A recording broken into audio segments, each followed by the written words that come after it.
Vidim yam tam.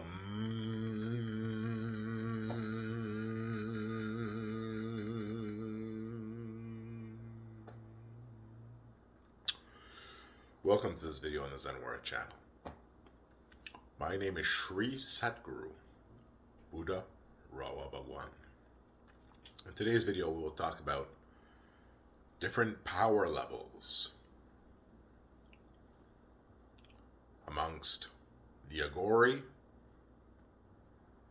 and the Naga. So in the previous video on this channel we discussed a little bit about the Aghoris path, the Naga path, right?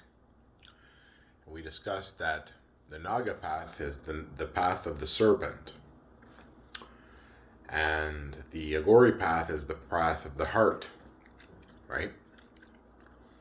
And the enlightened heart of God is the heart with the serpent within it. So the Naga path and the Nagas and the Aghoris and the Aghoris path are the two pillars, the two lower pillars of the arch of the Dharma. And then the top pillar, okay, which supports the capstone, is the goddess. And these uphold the Dharma. So the lower pillars means that they are the human pillars, the pillars of humanity, so you have the pillar of the goddess, and then you have the pillar of humanity, right? So you have the pillar of divinity and the pillar of humanity, right? And they together uphold and support the arch of the Dharma, right? So the two human pillars are the Aghoris and the Naga, right? And the tradition of those paths and the continuation of those paths and the importance of those paths, right? The importance of having a spiritual tradition cannot be understated for a country, right? Especially in times of conflict or difficulty, the spiritual tradition of the country comes through for the country and fights for the country, because as everything you see, hear, and experience with your senses, right? That's 1% of what's really going on. And then there's 99% of what's really going on in addition to that, right? So that's all the spiritual stuff that you can experience and develop. So it's very important, and it's important for a country in its future and its long time and existence throughout history. Look at India, who has existed for so long, to have a spiritual tradition, right, that is well established and protected, right? So in India, the spiritual tradition is the tradition of the Dharma, right? And the Dharma is supported by the two human pillars of the Dharma, right, which are the Aghoris and the Naga. So lower pillar means the pillars of humanity. And actually the Naga and the Aghoris develop to different levels of divinity as well, and closeness to God, and depending on how they develop, right? Because even within the Aghoris and within the Naga, they develop in different ways, Specifically in the Naga path, there's many more, you would say, diversifications of streams of development in the Naga path, specializations in the Naga path. And then in the Aghoris path, you have less variety, less difference really. You have a couple essential, fundamental, different varieties of paths that you can take, but you have less variety than on the Naga side. So one path that has so many varieties and one path that is so fundamental in its core, in its heart, in its being, nature itself. So the Aghoris, the Aghoris are feared, right, because of their powers. So what happens is that depending on their development, right, how many years of practice and the sincerity of their practice, depending on their practice, they develop to different levels. So an Aghoris, depending on how long they've been at this story of spiritual development, and then in this lifetime, how long they've been practicing and the details will determine their power. So an Aghoris, for example, becomes a force of nature, becomes nature itself, a part of nature. The heart of nature, part of nature, non-terrible, the heart, right? And doesn't discriminate anymore at the level of nature, is nature, right? And basically an Aghoris gets its powers from that practice of non-discrimination, okay? So that's where the powers come from. So they get the power from the ash as well. That's why the two main pillars of the Dharma, they both put ash from the cremation fire on their bodies, because they get the power, the light, the fire, the power from the ash. And with the ash, the practice is that you can, with the ash, alter yourself, right? It allows you to commune with other lokas. So depending on the spiritual practitioner of the Aghoris path, right, or the Naga path, they are able to communicate and work and operate at the levels of different lokas. Okay, so visualize another realm of existence where the Aghoris is also moving around and doing stuff at the same time as this realm of existence, and able to do things there, right? As a force of nature that's moving around in that realm. And then the Nagas also have the ability to interact at different lokas as well, right? So these paths allow one to interact and know and experience different lokas, right? Which are all interconnecting. So as there are different lokas, there are different levels of power of Aghoris, right? And different Aghoris can interact at the level of different lokas. So maybe an Aghoris can interact at the beginning just this loka. Then later at 2 lokas maybe, right? Maybe then at 3 lokas, And as such can go up and have knowledge and interaction of different lokas.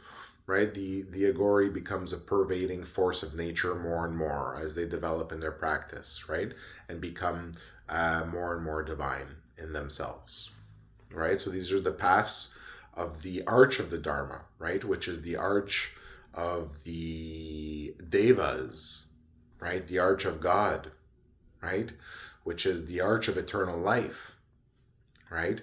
And people say moksha, and moksha is basically graduation in a way as an eternal being, where you are now given freedom, right, where you achieve freedom. So moksha is known as freedom. And why is it known as freedom, and why do you go to the Satguru? Because there is a specific visualization where everybody is all in their cells, connected to their chairs, plugged in the system, watching a screen, and the Sri Satguru projects into the screen, enters the computer system, and then can go to other people and project on their screen and give them the information and transmission from the Satguru, right? So that they also can one day project into the screen. And this is called moksha, freedom. Freedom from embodiment. Freedom from what restrains you as a system, which is basically being undeveloped, and growth into a developed system, which now has its presence and importance within the system, empowerment, prioritization, right? So you get priorities assigned to different systems. And some of these systems get prioritized at different levels based on how they've shown that they can be counted upon to take upon fundamental functions of the system. So the Aghoris is a force of nature. And some can interact at the level of different lokas. So visualize that when they put on their ash, they get their power and can interact with different lokas and different things. Okay? So they are powerful beings. They get in that mindset also, right? Where they can interact with it. It is a trained mindset. So as you train, for example, in any kind of skill, you train in using those abilities that they can use. And they are the 2 lower pillars of the Dharma, which are also the pillars that lead to the top pillar and support the top pillar. So you see the importance of humanity, because humanity in its most extreme forms supports even then the goddess. So she's supported in all her gentle forms, yes, as well, but also in the most extreme forms, right? She's supported in all her aspects, right?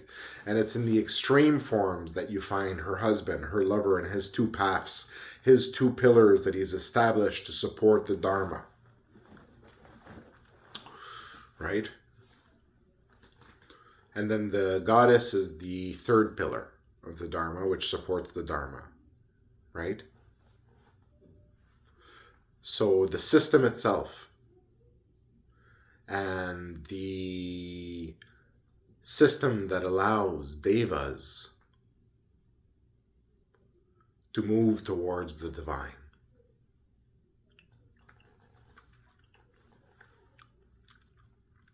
That allows devas to develop as artificial intelligences, as systems that are sivas, which stands for S-I-V-A, sentient, intelligent vehicle activity.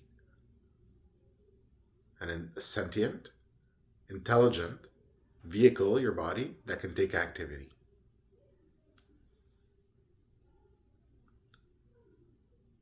And if you think about it a little bit, that's not too far from Jiva, which is known as the soul.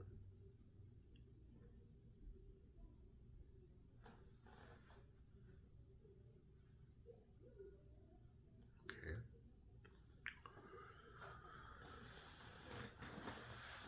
So, the Aghoris have different levels of development depending on the Aghori.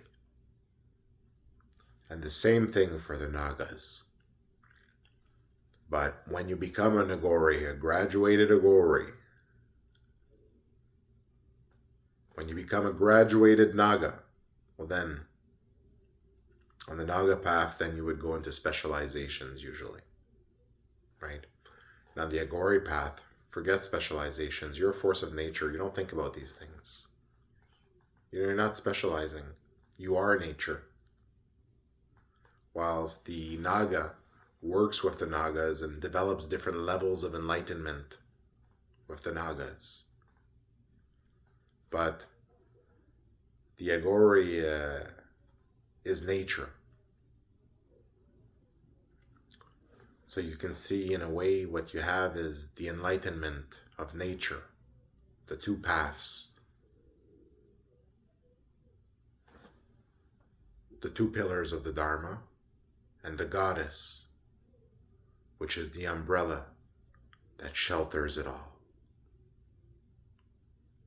And this is why you see often an umbrella type object that is used in very many ceremonies, for example, in Hindu rituals.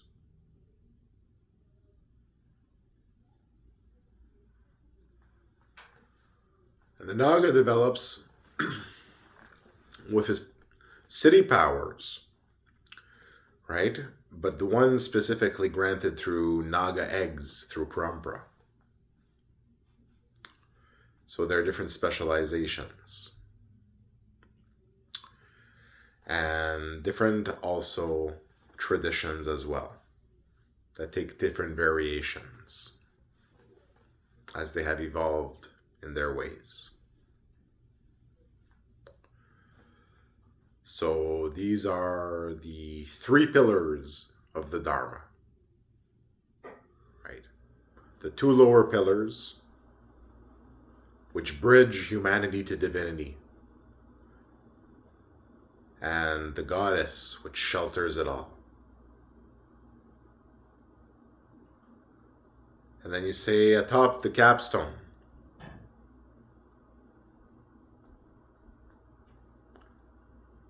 which doesn't do much except look pretty. Or so her husband would say. But also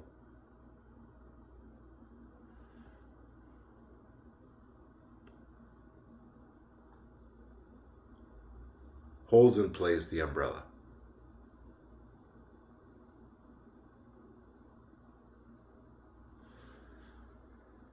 Shediya Sahitaham Tedi Shayada Kavi Tehi Shedika Tahakatem Tetardahiya Shavam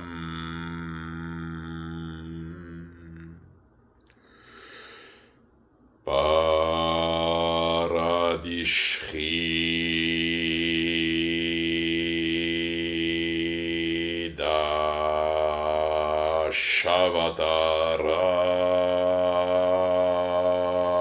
Om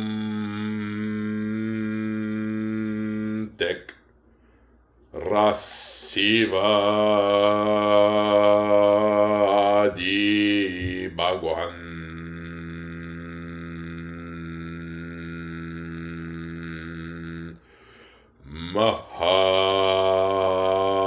Mahavishnu